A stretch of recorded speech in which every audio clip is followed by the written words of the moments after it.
New year? New home. Are you interested in buying, selling, or investing in real estate this year? I'm Lauren. This is Raul. We are with the Schrader Group, and today we are going to be talking about buying real estate in San Antonio and the surrounding areas for 2024. Let's do it.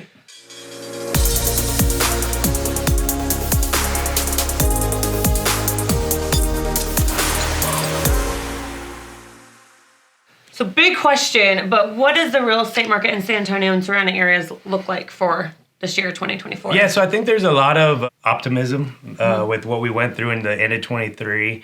We started out 23, first quarter, second quarter, we were really, really good. And then all of a sudden, the third and fourth quarter started to slow down, mainly because of interest rates.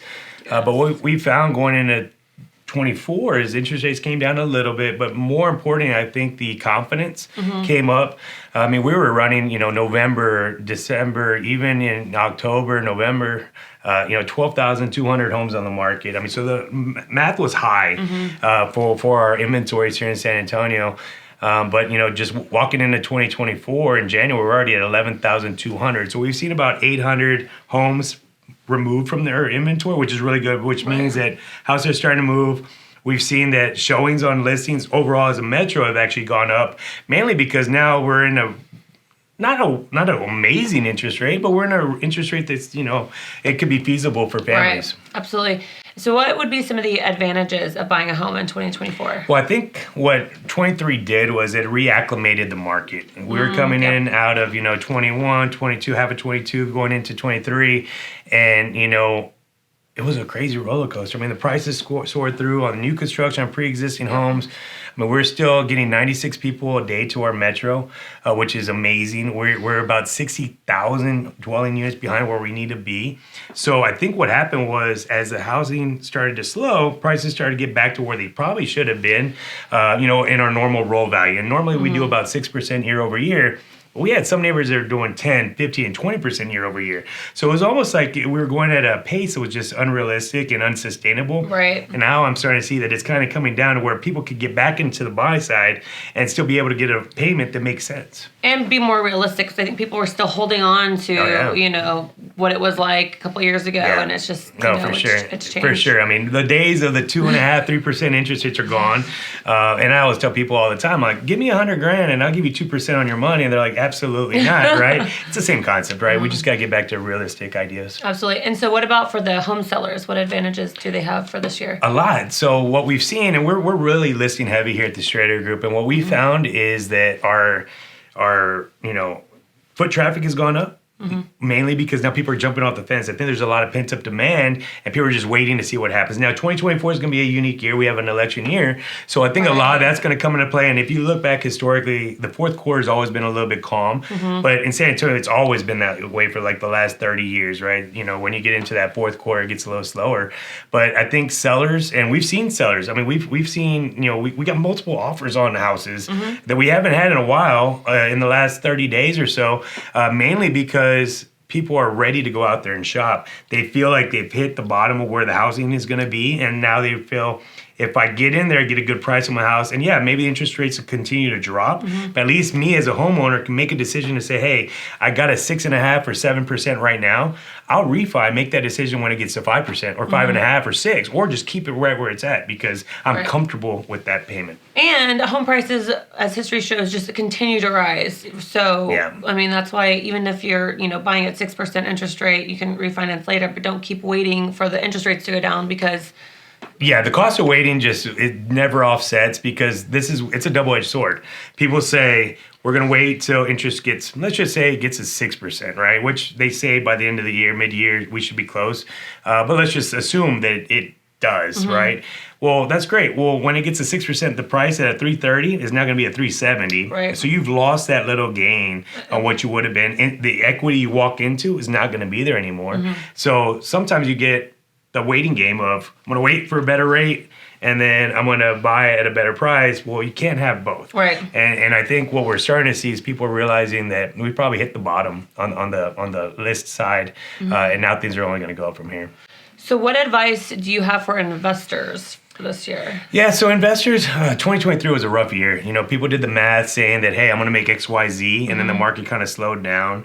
And typically when investors go into the market, they're looking at, you know, remodeling, older neighborhood, something that they're going to put a lot of money into. So the margins almost deteriorated to a certain degree because interest rates went so high. So I think it's a good time to rebalance your portfolio, get rid of whatever you don't want to have, you know, break even, get out of that house, get into another property, because I think there's really good buys out there. And if we really look at it, I think, you know, March, April, May are going to be really, really good months to get that house on the market, get it top dollar, get things going again. And I think you're going to see a lot more social media from every agent in the world, every lender. Because I think the market has changed a little bit. Maybe not to where we're kicking, you know, or throwing Hail Marys out everywhere. But I think it's getting to the point where people can see the writing on the wall, and we're going to get there. Maybe not today, maybe not tomorrow, but we've already seen the interest rates drop. Right, So we're seeing that trend, and we see that the Fed's going to stretch it out over the year of 2024. I think that it's not going to go up. So if we have that in play, market's coming back, inventories are starting to drop for the first time in almost a year, right?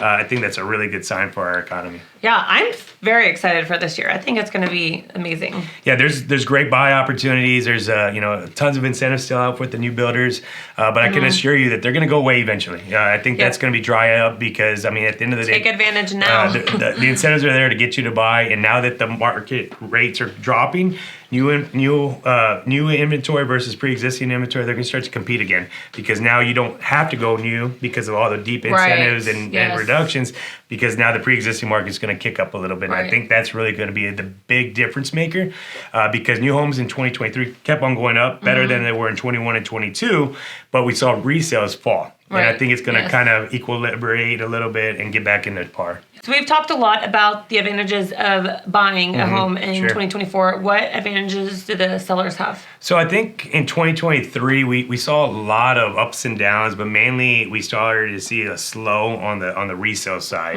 And what I mean by that is we saw a lot of buyers buy homes in 21, 22 at elevated pricing. And then something happened in life. You know, they got PCS'd out to another city, relocation, job, bigger family, smaller family. They have to move for some reason. Well, when we went back to try to sell the house, let's just say they bought it for $275. Well, the market was saying it was only worth $250. Okay, so they couldn't get out of the house, or they would have to write a big check to walk away.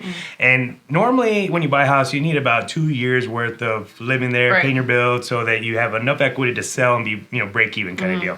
So I think what we're going to see in 2024 is that the sellers that were trying to get it but couldn't realize that they had to pull off the market because it just wasn't the right timing. You know, houses around them were dropping so much, or we're competing a lot with the builders. I think that's going to give a little bit of a chance for the resale market to come back and say, hey, now we can compete with everybody, get what we need to get out of the house, maybe make whatever margins they need to make, but at least they don't have to suffer the way they did in this third and fourth quarter of 23, because it just was what it was. Inventories just kept going through the roofs, and resales just weren't moving as much. We hope that we have provided you all with some good insight on what to expect for 2024 in San Antonio and the surrounding areas. Please reach out if you have any questions. Subscribe to our channel to learn more.